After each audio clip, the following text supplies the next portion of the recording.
मैं रिंजू Kumar KPS academy history में फिर से आपका आवेदन करता हूं और सभी भाई बहनों से केपीएस एकेडमी की तरफ से योग दिवस की शुभकामनाएं, क्योंकि आज योग दिवस अंतर्राष्ट्रीय योग दिवस है, जिससे कि पूरा विश्व में ये मनाया जाता है 23 जून 2024। ठीक है, तो सभी को शुभकामनाएं केपीएस एकेडमी हिस्ट्री की तरफ से। और मैं वीडियो लेकर आया हूँ जो आपका जो सैयद वंश चल रहा था, ठीक है, सैयद वंश के बाद में लोधी वंश। तो लोधी वंश में जो पहले वीडियो बनाई थी बहलोल लोधी, उसके बाद में बहलोदी के बाद में इसका तीसरा पुत्र होता है निजाम खां, जो सिकंदर शाह लोधी के नाम से दिल्ली की राजगद्दी पर बैठता है। और दूसरा शासक है आपका सिकंदर शाह लोधी।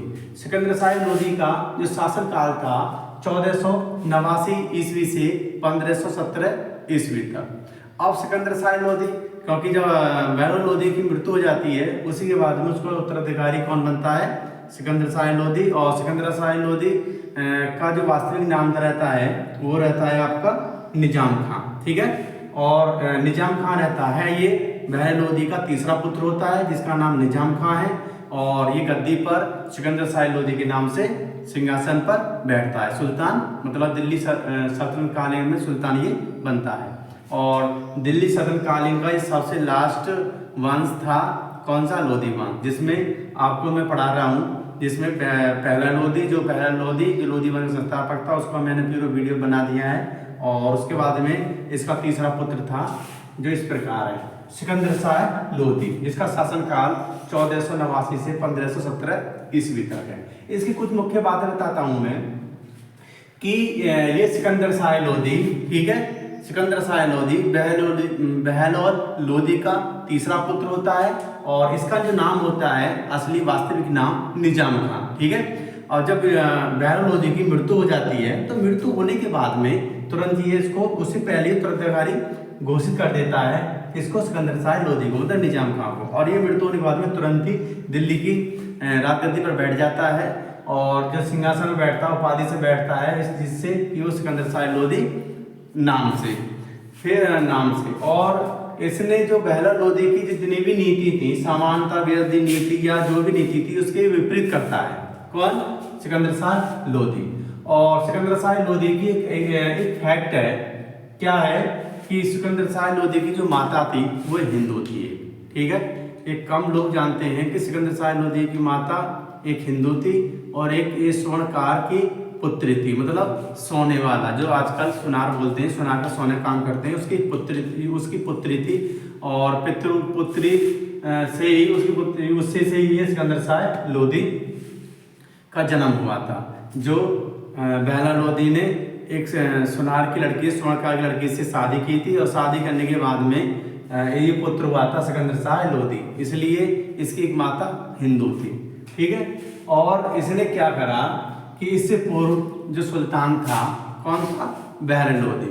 सिकंदर शाह लोधी से पूर्व सुल्तान था बहलोल लोधी द्वारा अपनाए गए समानतावादी नीति त्याग कर अपने सरदार पर कठोर नियंत्रण स्थापित किया था। किसने? सिकंदर शाह। क्योंकि जो बहलोल लोधी था, बहलोल लोधी का काम क्या था कि वो जितने भी अफगान सरदार थे उनके साथ अच्छा व्यवहार कर जाता, उनके साथ जमीन पर रोटी खाना खाता था, उनके साथ ही बैठकर आसन लगाता था और बात करता था, और राजगद्दी पर नहीं कम बैठता था। तो वो एक समानता और एक समानता व्यवहार का कार्य किया था। किसने? बहलोल लोधी ने, क्योंकि सभी समान है और मेरे पास में कोई भेदभाव नहीं है। ये किस नीति अपनाई थी? समानता नीति वादी किसने अपनाई थी? बहलोल लोधी ने। लेकिन ये जो सिकंदर शाह लोधी था, इसने ये समानतावादी नीति नहीं अपनाई, और इसने क्या करा कि जो वहाँ के सरदार पर कठोर नियंत्रण स्थापित किया था। किसे? सिकंदर लोधी ने। और सिकंदर लोधी ने जो गैर इस्लामी जनता के प्रति धार्मिक कट्टरता की नीति अपनाई थी। ठीक है, जो गैर इस्लामी थे, इस्लाम में भी नहीं, गैर इस्लामी, जैसे हिंदू हैं जो मुसलमान से अलग होकर उनको बोलते थे गैर इस्लामी, तो गैर इस्लामी प्रति धार्मिक कट्टरता की नीति अपनाई थी। किसने? सिकंदर शाह लोधी ने। और सिकंदर शाह लोधी ने ही महिलाओं को पीर पे जाना, शेख संतों की मिजार पर जाना, महिलाओं के लिए प्रतिबंध किसने लगाया था? सिकंदर शाह लोधी ने। और सिकंदर शाह लोधी ने महिलाओं के लिए इस्लामी जो महिला थी उनको पीर पे जाने के लिए, मस्जिदों पे जाने के लिए और शेख संतों की जो मजार हैं उन पर जाने के लिए रोक लगाई थी किसने? सिकंदर शाह लोदी ने। और महिलाओं को जो प्रतिबंध जो हटाया था वो फिरोज शाह तुगलक ने लागू किया था। और फिरोज शाह तुगलक ने कहा था कि महिला भी पीर मजार और मजारों पर शेख संतों के पास में जा सकती हैं। लेकिन सिकंदर शाह लोदी ने इन पे सभी जाने के लिए प्रतिबंध किया था महिलाओं के लिए, जो इस्लामी महिला थी। किसने किया था? सिकंदर शाह लोदी ने। ठीक है। और सिकंदर शाह लोदी ने जो हिंदू की पवित्र नदियां थी, ठीक है, सिकंदर शाह लोदी ने हिंदू की जो पवित्र नदियां थी उन पर प्रतिबंध लगाया था स्नान करने के लिए। और स्नान करने के साथ साथ ही प्रतिबंध लगाया था, और स्नान करने के साथ साथ ही बाल काटने के लिए नाई बाल काटते थे, उस पर भी प्रतिबंध लगाया था। किसने? सिकंदर शाह लोदी ने। और सिकंदर शाह लोदी ने कभी भी सिकंदर शाह लोदी दाढ़ी नहीं रखाता था अपना सुंदरता के लिए, वो दाढ़ी कटवाता था। सिकंदर शाह लोदी का एक ऐसा फैक्ट है, क्योंकि वो सुंदरता बढ़ाने के लिए वो दाढ़ी कभी रखता नहीं था और दाढ़ी कटवा देता था। ठीक है, ये भी फैक्ट है, क्योंकि पहले जितने भी शासन राजा हुए थे वो सब दाढ़ी को इस्लाम में काफ़ी अच्छा मानते थे। लेकिन ये विपरीत था, क्योंकि ये कभी भी दाढ़ी नहीं रखता था, दाढ़ी कटवा देता अपने व्यक्तित्व को और सुंदरता को बढ़ाने के लिए। उसके बाद में सिकंदर शाह लोदी ने एक निर्धन व्यक्तियों के लिए, सिकंदर शाह लोदी ने निर्धन व्यक्ति होते थे, निर्धन जो महिला होती थी उनके लिए एक इसने भोजन व्यवस्था का एक जारी किया था, जो निर्धन और गरीब महिलाएं और आदमी हैं उनको भोजन करवाने के लिए। ये किसने काम किया था? ये सिकंदर शाह लोदी ने भी काम किया था। और सिकंदर शाह लोदी का एक वजीर था जिसका नाम था मियाँ बुआ। क्या नाम था? मियाँ बुआ। मियाँ बुआ को निष्पक्ष न्याय के नियुक्त करने के लिए सिकंदर शाह लोदी ने बनाया था, क्योंकि जो वजीर था सिकंदर शाह लोदी का, जिसका नाम था मियाँ बुआ, को निष्पक्ष न्याय कानून व्यवस्था के लिए नियुक्त किया था। किसको? एक तो वजीर भी था मियाँ बुआ, और इसने वजीर के साथ साथ में सिकंदर शाह लोदी वजीर भी था, और इसने सिकंदर शाह लोदी ने उसको निष्पक्ष न्याय का एक पद दिया था, नियुक्त किया था। किसको? मियाँ बुआ को, जिसमें निष्पक्ष में कोई भेदभाव नहीं रहे। ये किसने कहा था? सिकंदर शाह लोदी ने करा था। और सिकंदर शाह लोदी ने एक नाप के लिए पैमाना बनाया था जिसका नाम है गजे सिकंदरी। ठीक है, किसने नाप के लिए पैमाना बनाया था जिसका नाम है गजे सिकंदरी, जो 30 इंच का पैमाना होता था। किसका? 30 इंच का पैमाना होता था। किसने बनवाया था? गजे सिकंदरी, जो 30 इंच का होता था। और इसने आंतरिक व्यापार कर को, क्योंकि इसने आंतरिक व्यापार था, जो अंदर का व्यापार था, उस कर को समाप्त कर दिया था, और एक गुप्तचर विभाग बनाया था, उसका पुनर्गठन निर्माण कराया था। किसने? सिकंदर शाह लोदी ने। और सिकंदर शाह लोदी ने जो ब्राह्मणों पर जो जजिया कर लगाया था, पुनः जजिया कर लगाया था, क्योंकि उससे पहले जजिया कर ब्राह्मणों पर हटा दिया था। तो इसने सिकंदर शाह लोदी ने फिर पुनः दोबारा जजिया कर ब्राह्मणों पर लगाया था। किसने? सिकंदर शाह लोदी ने। और सिकंदर शाह लोदी ने ही अनाज पर जकात लेना बंद कर दिया था। सिकंदर शाह लोदी ने अनाज पर जकात लेना बंद कर दिया था। ये किसने काम किए थे? सब सिकंदर शाह लोदी ने किए थे। और सिकंदर शाह लोदी ने एक आयुर्वेदिक संस्कृत ग्रंथ का आयुर्वेदिक एक ग्रंथ था संस्कृत से, उसका अनुवाद करवाया था मियाँ बुआ से, जिसका नाम था फरहग एक सिकंदरी नाम से किया था। ये किया था, वजीर था इसका। कौन? मियाँ बुआ। उसने फरहंद ए सिकंदरी, ठीक है, क्या नाम था उसका? जो फरहग ए सिकंदरी नाम से इस संस्कृत ग्रंथ का फारसी में अनुवाद करवाया था। किसने? सिकंदर शाह लोदी ने। और किया किसने था? इसका एक वजीर था मियाँ बुआ ने इसका अनुवाद किया था। और उसके बाद में इसने काफ़ी ऐसे काम करे जो, और एक बात और, गुजरात का एक शासक था महमूद बेगड़ा। ठीक है, गुजरात का शासक था महमूद बेगड़ा और मेवाड़ का शासक था राणा सांगा के समकालीन था कौन? सिकंदर शाह लोधी। ठीक है, तो ये इसकी मुख्य मुख्य बातें हैं जो आपको लिए बताई हैं मैंने आपके लिए। और एग्जाम में यहाँ से सिकंदर शाह लोधी के बारे में अक्सर एग्जाम में ऐसा कोई एग्जाम नहीं है जो सवाल नहीं पूछा, इसलिए मैंने कुछ मुख्य बात बता दी है। और इस प्रकार आप देखें दोबारा सिकंदर शाह लोधी, ठीक है, जिसका शासनकाल 1489 से 1517 ईस्वी तक है। ठीक है, बहला लोधी की मृत्यु के बाद उसका तीसरा पुत्र, कितना था? तीसरा पुत्र, ठीक, निजाम खान, जिसका असली नाम था क्या था? निजाम खान था। सिकंदर शाह लोधी के नाम से दिल्ली का सुल्तान बना। किस नाम से? सिकंदर शाह लोधी के नाम से दिल्ली की गद्दी पर बैठा। उसके बाद में सिकंदर शाह लोधी की माता एक हिंदू स्वर्णकार पुत्री थी। ठीक है, एक सोने के जैसे सुनार होते हैं आज की डेट में, उसकी एक पुत्री थी। उसकी पुत्री से ही ये सिकंदर शाह लोधी सिकंदर शाह लोधी और इसकी जो माँ थी उसने शादी किसी की थी? बहला लोधी की पत्नी थी और सिकंदर शाह लोधी की माँ थी। ठीक है, इसके पूर्व सुल्तान बहला लोधी द्वारा अपनाई गई सामंतवादी नीति त्याग कर अपने सरदारों को कठोर नियंत्रण, जो सरदार थे कठोर नियंत्रण स्थापित किया था। ठीक है, क्या? कठोर नियंत्रण स्थापित किया था, क्योंकि इससे पहले जो बहला लोधी था तो इन्हें सरदारों के साथ में अच्छा भेदभाव किया, समानता दिया, क्योंकि वो ये नहीं चाहता था कि हम दोनों आपस में भेदभाव रहे। इसलिए उसका उद्देश्य भी था कि वो सरदारों के साथ ही जमीन पर बैठ जाता था और जमीन पर के साथ में खाना भी खाता था। और इसलिए ये नीति नहीं अपनाई सिकंदर शाह लोधी ने। इसने जो सरदार थे अफगानी कठोर नियंत्रण स्थापित किया था, किसने? सिकंदर शाह लोधी ने। और सिकंदर शाह लोधी ने गैर इस्लामी जनता, ठीक है, मुस्लिम से जो भी अलग जाती थी कि प्रति धार्मिक कट्टरता मतलब कट्टरता मतलब नीति अपनाई थी। कट्टरता का मतलब होता है जैसे किसी काम करने के लिए उस पर जबरदस्ती। ठीक है, तो कट्टरता मतलब एक ये दिखाना कि मैं कट्टर ही मुस्लिम हूँ। ठीक है, तो प्रति धार्मिक कट्टरता की नीति अपनाई थी किसने? सिकंदर शाह लोधी ने। और इसने हिंदुओं की पवित्र नदियों, किसके? हिंदुओं के पवित्र नदियों पर स्नान करने से प्रतिबंधित किया था, क्योंकि इसने क्या नियम निकाला था कि जो भी हिंदू स्नान करेगा, जो भी पवित्र नदी थी गंगा यमुना उस टाइम पे सतलज जो नदी थी उस पर जो पवित्र नदी यही है, सिंधु पवित्र नदी है, सरस्वती नदी है, गंगा है, यमुना है, पवित्र नदी थी। तो इस नदियों पर जो हिंदू स्नान करने जाते थे उस पर प्रतिबंध लगा दिया था, किसने? सिकंदर शाह लोधी ने। और प्रतिबंध के साथ साथ में एक काम और किया था, उनको जो हिंदू बाल काटते थे वो बाल काट पर एक प्रतिबंध किया था। नाई बाल काटते थे उसमें, तो जो नाई बाल काटते थे तो नाइयों पर भी प्रतिबंध कर दिया था, किसने लगा दिया था? किसने? सिकंदर शाह लोधी ने।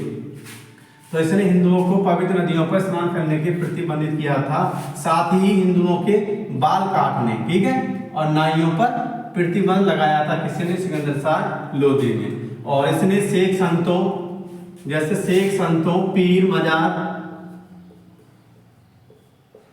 ठीक है, पीर मजारों पर मुस्लिम महिलाओं का जाना प्रतिबंध किया था, किसी? सिकंदर शाह लोधी ने। क्योंकि फिरोज शाह तुगलक ने पहले आदेश दिया था कि महिला भी पीर मजार संतों पर जा सकती हैं, लेकिन सिकंदर शाह लोधी ने उनको जाने के लिए मना कर दिया। नहीं वो शेख के पास जाएंगी, ना ही संतों के पास जाएंगी, ना किसी पीर या मजारों पर महिला नहीं जाएंगी। इसलिए इसने कतई डायरेक्ट मना कर दिया था।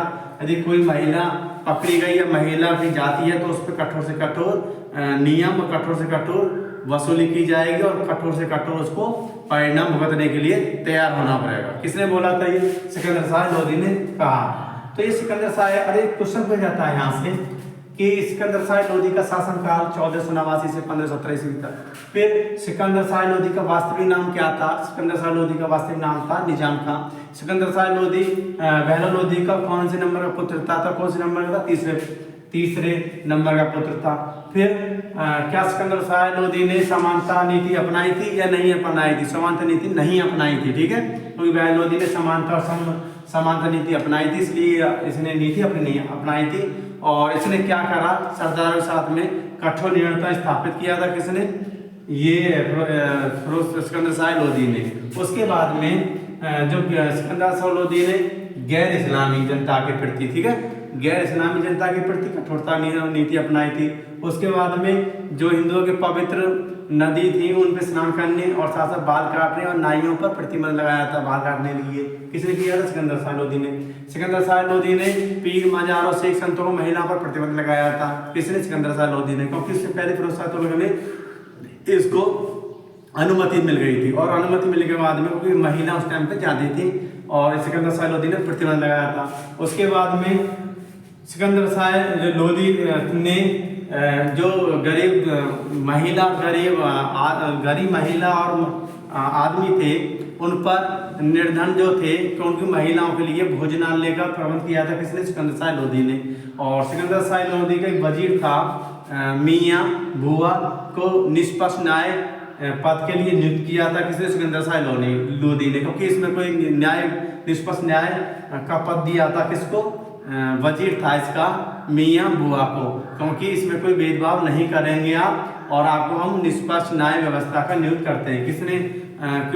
किसने कहा था? ये सिकंदर शाह लोधी ने। कौन बनाया था? मियाँ, इसका वजीर था मियाँ बुआ। ठीक है। और मियाँ बुआ ने ही संस्कृत में ग्रंथ लिखा था, उसका अनुवाद फारसी में करवाया था, जिसका नाम था फरहन। ठीक है। क्या था? वजीर था फरहग ए सिकंदरी नाम से किया था। उसके बाद में इसने एक आंतरिक व्यापार का कार्य समाप्त कर दिया था और आंतरिक व्यापार का समाप्त करने के साथ साथ में ही इसने गुप्तचर विभाग का पुनर्गठन स्थापित किया था सिकंदर शाह लोधी ने। जो ये क्वेश्चन यहाँ से पूछे जाते हैं सिकंदर शाह लोधी के बारे में।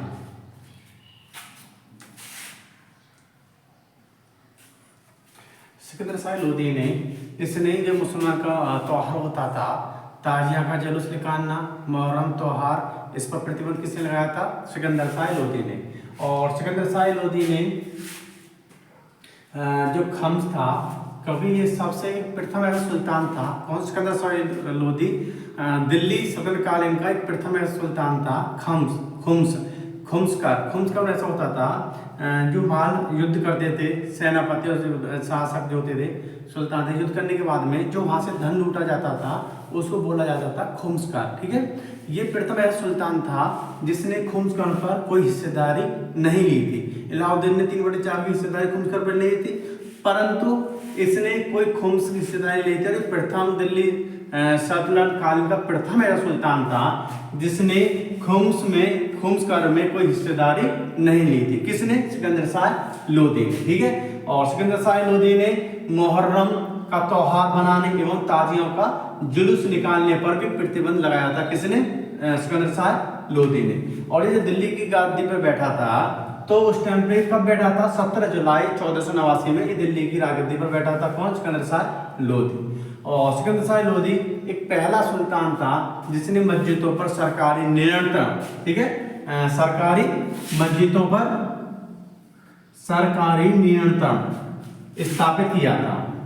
ठीक है। सरकारी नियंत्रण स्थापित किया था। ये प्रथम सिकंदर शाह लोधी प्रथम सुल्तान था जिसने मस्जिदों पर सरकारी नियंत्रण स्थापित कर उन्हें प्रारंभिक शिक्षा केंद्र, ठीक है, इसने क्या करा कि जो मस्जिदें होती थी उन पर एक सरकारी नियंत्रण विभाग स्थापित किया था और उन्हें प्रारंभिक शिक्षा केंद्र के रूप में विकसित करने का प्रयास किया था। किसने? सिकंदर शाह लोधी ने। एक बात और, सिकंदर शाह लोधी ने खादानों में जकात कर नामक कर का वसूला करना भी बंद कर दिया था। किस नाम से? जकात कर। ठीक है। जो खादान था, जो खाने के काम में आने वाले थे, खादानों से जकात का जो नामक वसूल करना भी बंद कर दिया था। किसने? सिकंदर शाह लोधी ने। और सिकंदर शाह लोधी था एक गुलरुखी नाम से उपमान से फारसी में कविता लिखता था। किस नाम से? गुलरुखी। ठीक है। गुलरुखी उपनाम से फारसी में कविता लिखता था। कौन? सिकंदर शाह लोधी। वह एक दानी सुल्तान था। ठीक। वह एक दानी सुल्तान था और सिख संतों को नियमित रूप से दान देता था। सिकंदर शाह लोधी वह संगीत को पसंद करता था और संगीत में एक ग्रंथ लिखा है, लज्जत ए सिकंदर शाही नामक ग्रंथ है जिसकी रचना की थी वह संस्कृत से ही संबंधित था। तो ये क्या है कि सिकंदर शाह लोधी के बारे में। अब देखो, एक बार देखो, उसने मुहर्रम तथा त्योहार मनाने में ताजियों का जुलूस निकालने में प्रतिबंध लगाया था। किसने? सिकंदर शाह लोधी ने। सिकंदर शाह लोधी ने सल्तनत काल का एकमात्र ऐसा सुल्तान था जिसने खुम्सकर, ठीक है, लूटा हुआ माल की हिस्सेदारी नहीं ली थी। किसने? सिकंदर शाह लोधी ने। और सिकंदर शाह लोधी जो गद्दी पर बैठा था 17 जुलाई 1489 ईस्वी में गद्दी पर बैठा था। कौन? सिकंदर शाह लोधी। उसके बाद में सिकंदर शाह लोधी पहला सुल्तान था जिसने मस्जिदों पर सरकारी नियंत्रण स्थापित कर उन्हें प्रारंभिक शिक्षा केंद्र के रूप में विकसित करने का प्रयास किया था। किसने? सिकंदर शाह लोधी ने। और सिकंदर शाह लोधी ने खादानों से ज़कात का नामक वसूल करना बंद कर दिया था। किसने? सिकंदर शाह लोधी ने।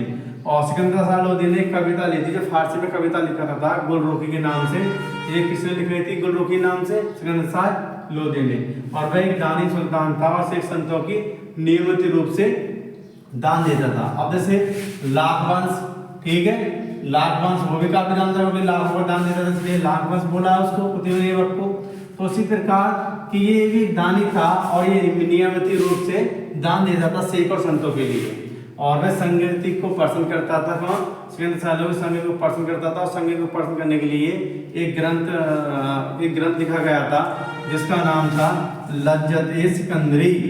ठीक है, क्या नाम था? लज्जत-ए-सिकंदरी शाही। क्या नाम था? लज्जत-ए-सिकंदर शाही नामक ग्रंथ की रचना की थी। और यह ग्रंथ था संगीत से संबंधित ग्रंथ था।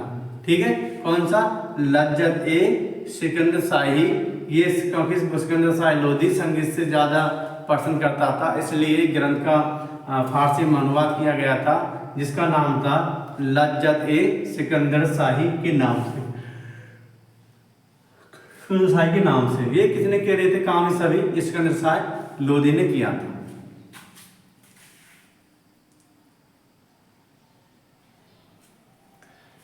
गुजरात का शासक था, ठीक है, जो एक क्वेश्चन पूछ जाता है इसलिए मैंने बताया है। गुजरात का शासक था महमूद बेगड़ा। कहाँ का शासक था? गुजरात का महमूद बेगड़ा। और मेवाड़ का शासक था राणा सागा। किस समयकालीन था? कौन? सिकंदर शाह लोधी। ये अक्सर एग्जाम में क्वेश्चन पूछा जाता है, ठीक है, कि सिकंदर शाह लोधी किसके समयकालीन था? तो या तो ऑप्शन रहेगा राणा सागा या ऑप्शन रहेगा गुजरात का महमूद बेगड़ा। क्योंकि सिकंदर शाह लोधी था मेवाड़ का शासक थे, राणा सागा उसके समयकालीन था, और गुजराती शासक थे महमूद बेगड़ा उसके शासन समयकालीन था। कौन? सिकंदर शाह लोधी। और सिकंदर शाह लोधी का एक वजीर था जिस वजीर का नाम था मियां बुआ। ठीक है, वजीर क्या नाम है?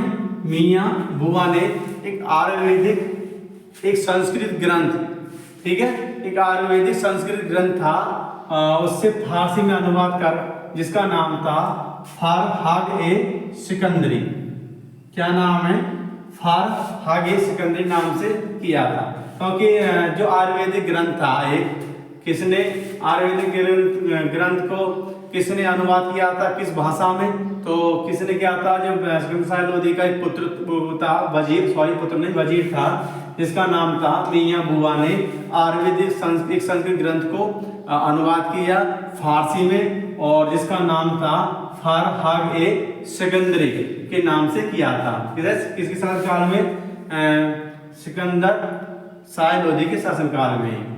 और निष्पक्ष न्याय के लिए, ठीक है, निष्पक्ष न्याय के लिए नियुक्त किया था मियां बुआ को, जो सिकंदर शाह लोधी का वजीर था। इसको निष्पक्ष न्याय दिलाने के लिए निष्पक्ष न्याय के पद पर नियुक्त किया था। किसने? सिकंदर शाह लोधी ने। और सिकंदर शाह लोधी ने मियां बुआ से कहा था कि कोई भेदभाव नहीं होना चाहिए, निष्पक्ष न्याय होना चाहिए। ठीक है, तो ये किया था।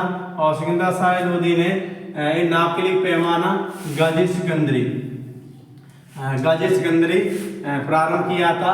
और ये जो होता था ये 30 इंच का होता था। ठीक है, 30 इंच का होता था नाप के लिए जो पैमाना था गज-ए-सिकंदरी किसका प्रारंभ किया था? और ये होता था 30 इंच का होता था। सिकंदर शाह लोधी ने जो कार्य की पैमाना बनाया था, किसका? कितने का? 30 इंच। और उसने आंतरिक व्यापार का, क्योंकि आंतरिक व्यापार और बाहरी क्या व्यापार, बाहर से ले आने वाला, आंतरिक आने वाला। आंतरिक जो अंदर आते थे, बाहरी वाले क्योंकि दो होते, बाहरी व्यापार और आंतरिक व्यापार। तो बाहरी व्यापार पर कर था और आंतरिक व्यापार पर इसने कर हटा दिया था, समाप्त कर दिया था। और उसी समय पे गुप्तचर विभाग को पुनर्गठित किया था किसने? सिकंदर शाह लोधी ने। और इसने सिकंदर शाह लोधी ने अनाज पर ज़कात लेना बंद कर दिया था। ठीक है, अनाज पर ज़कात लेना बंद कर दिया था किसने? सिकंदर शाह लोधी ने।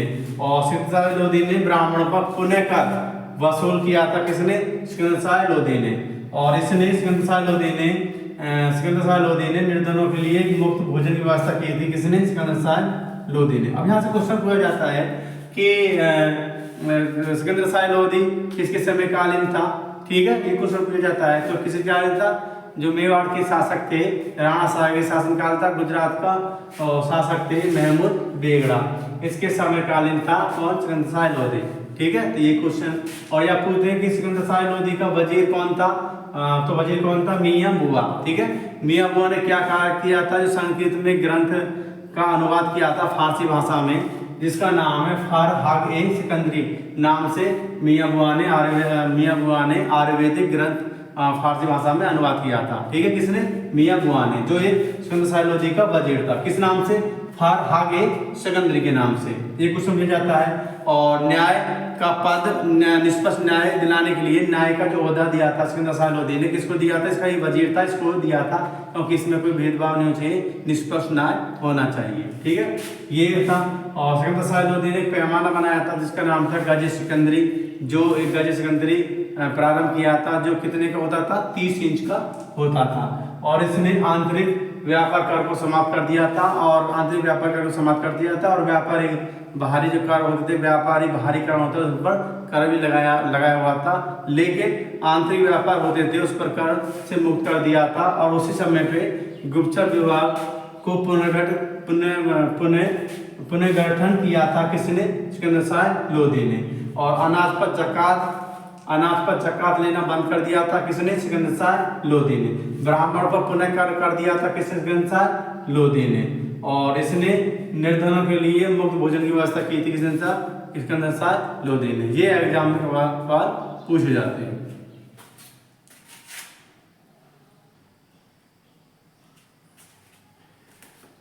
महत्वपूर्ण राजनीतिक उपलब्धियां किसकी? सिकंदर शाह लोधी की। महत्वपूर्ण राजनीतिक उपलब्धि क्या थी?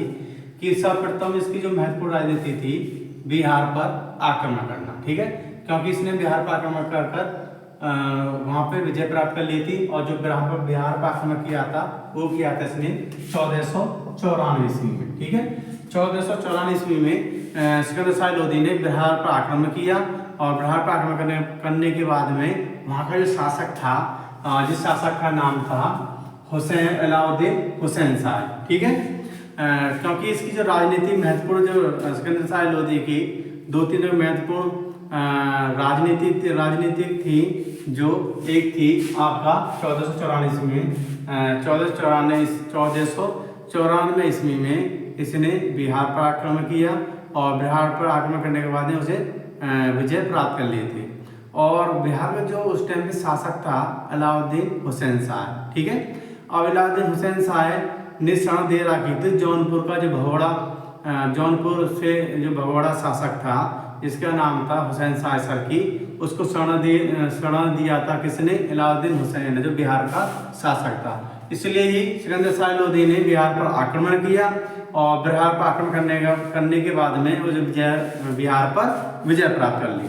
क्योंकि कारण क्या था कि जब जौनपुर का शासक था, सरकी शासक हुसैन शाह सरकी भाग गया था कहाँ पे? बिहार की तरफ। और शरण दिया था इसने, बिहार का शासक था अलाउद्दीन हुसैन ने। जब इसको पता पड़ा सिकंदर शाह लोधी को, सिकंदर शाह लोधी को पता पड़ा कि जौनपुर के शासक हुसैन शाह सरकी बिहार में है, और बिहार के शासक ने अलाउद्दीन हुसैन शाह ने शरण दे रखी है, इसलिए बिहार पर इसने आक्रमण किया। और आक्रमण करने के बाद में बिहार पर इसने विजय प्राप्त कर ली थी। तो इसकी एक महत्वपूर्ण राजनीतिक उपलब्धि है किसकी? सिकंदर शाह लोधी की। दूसरी बात कि सिकंदर शाह लोधी ने सफलतापूर्वक कहाँ पर? धौलपुर पर भी विजय प्राप्त करी, और नरवर पर विजय प्राप्त करी, और बयाने पर विजय प्राप्त करी, और आपके चंदेरी पर विजय प्राप्त करी।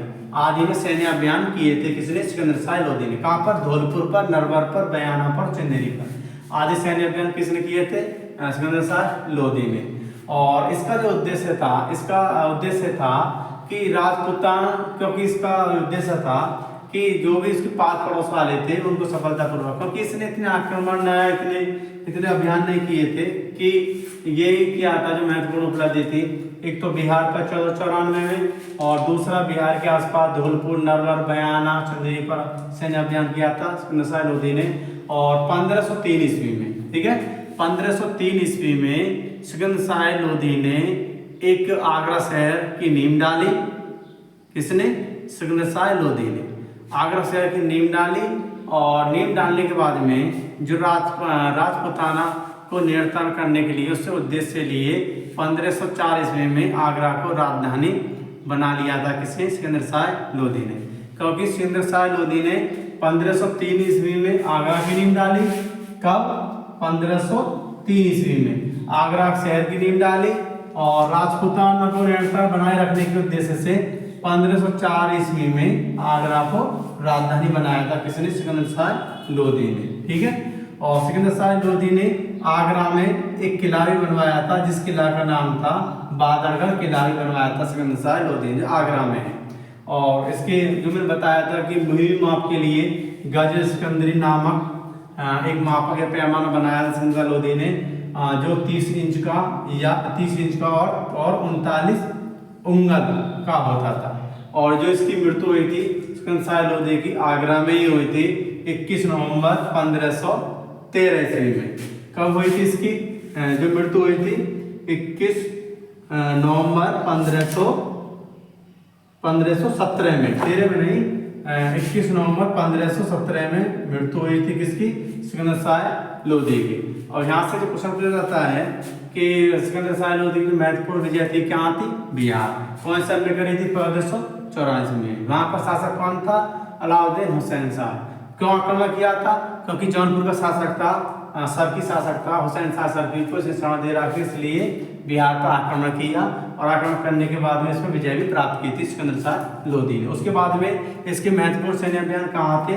धौलपुर था, नरवर था, बयाना था और चंदेरी था। इसने इस पर भी विजय प्राप्त की। इसके ये अतिरिक्त अभियान थे। उसके बाद में सिकंदर शाह लोधी ने किस शहर को बसाया था?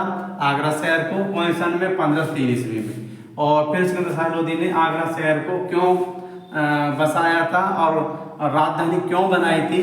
क्योंकि जो राजपूताना शासक थे इन पर नियंत्रण बनाए रखने के उद्देश्य से 1504 ईस्वी में आगरा को राजधानी बनाया था। किसने? सिकंदर शाह लोधी ने।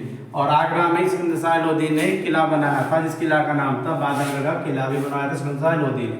और सिकंदर शाह लोधी ने ही एक गजे सिकंदरी नाम पर पैमाना या मापक बनाया था, जो 30 इंच का और 39 उंगल का होता था, ठीक है। और सिकंदर शाह लोधी की जो मृत्यु हुई थी 21 नवंबर 1517 ईस्वी में।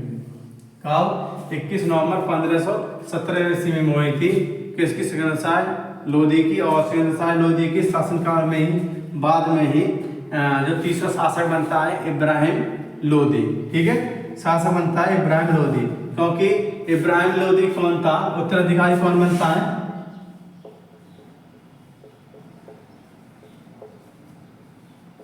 कौन बनता है उत्तराधिकारी? इब्राहिम लोधी,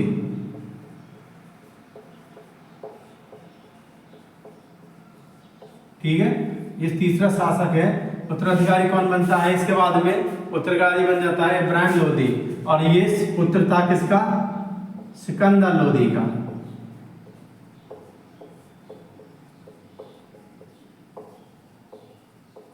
ठीक है। सिकंदर शाह लोधी का पुत्र था। उत्तराधिकारी कौन बनता है? इब्राहिम लोधी। इसका शासन काल है इब्राहिम लोधी का 1517 ईस्वी से 1526 ईस्वी में। इसका शासन काल है 1517 ईस्वी से 1526 ईस्वी था, ठीक है।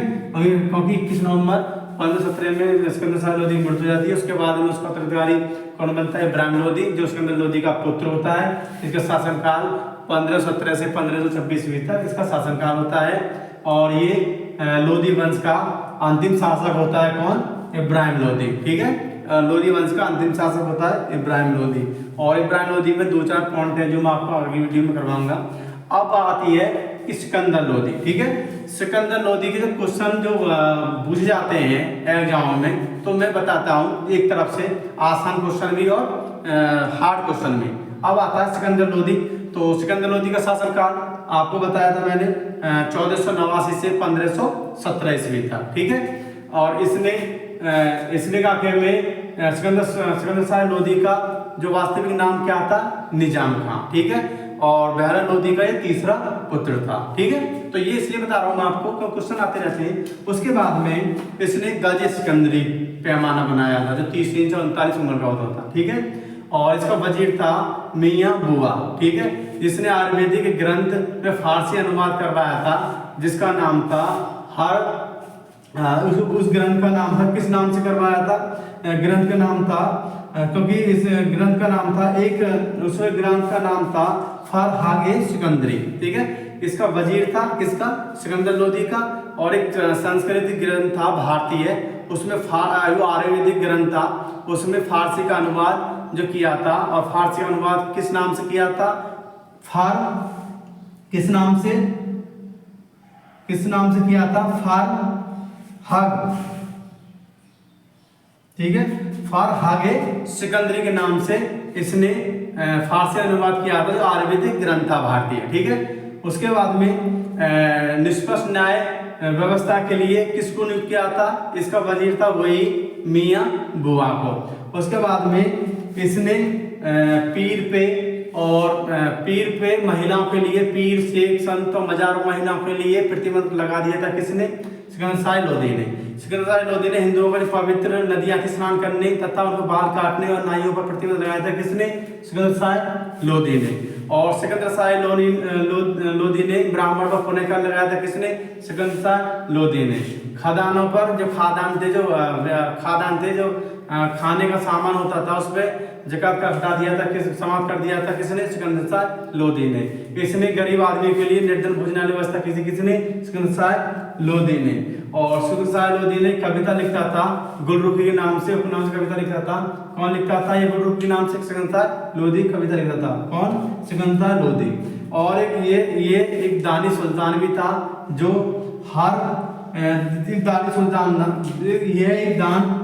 वह एक दानी सुल्तान था जो सिख संतों को नियमित रूप से दान भी देता था। कौन, सिकंदर शाह लोदी।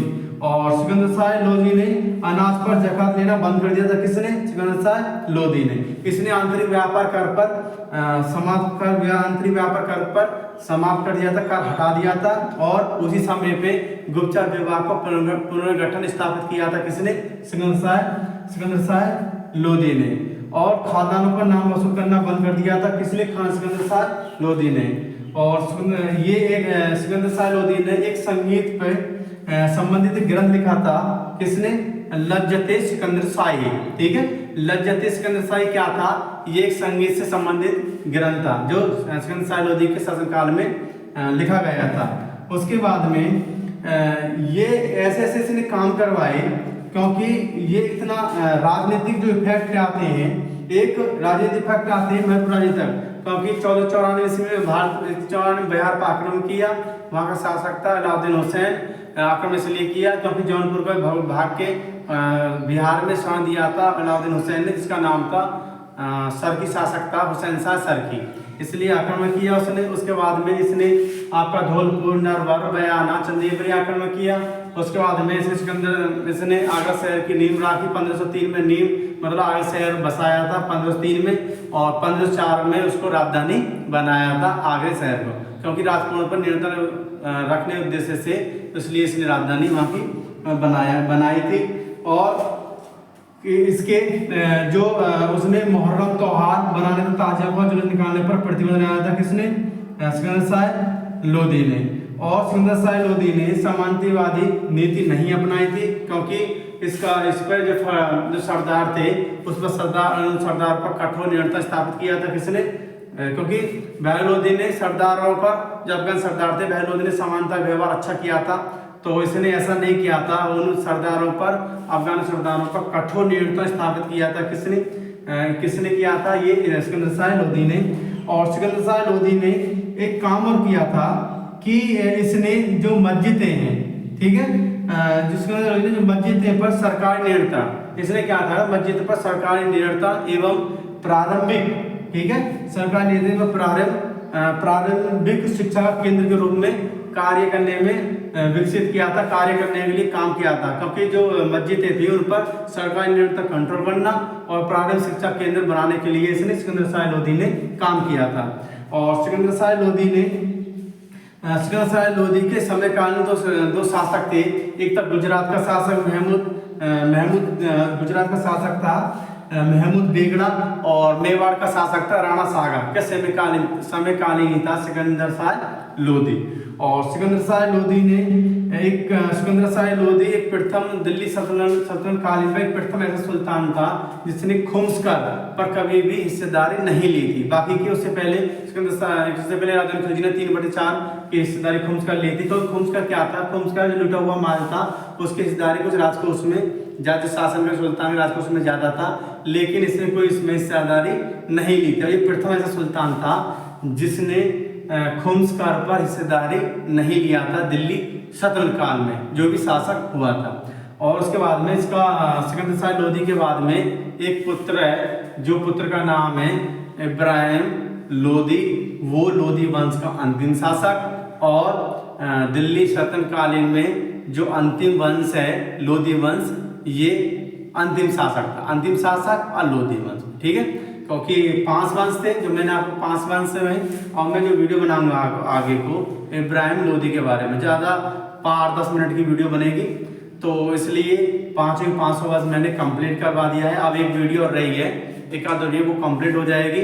उसके बाद में जो काल आता है, उसके बाद में आता है मुगल काल, ठीक है। उससे पहले इसकी राजनीति की, जैसे खोम्स है, जकात है, इसके बारे में, कुछ जजिया कार्य इसके बारे में, जो दिल्ली सल्तनत काल की जो प्रशासन शासन और जो युक्त ओधी थी, जो इसकी शासक के द्वारा जो नियम वजीर थे, ये मैं कंप्लीट करवाऊंगा। क्योंकि जो दिल्ली सल्तनत का जितना भी सिस्टम है कुछ रह गया है, जैसे कि दिल्ली सल्तनत का जो इतने भी हैं केंद्रीय प्रशासन, सल्तनत का प्रशासन, ये पूरा कंप्लीट हो जाएगा।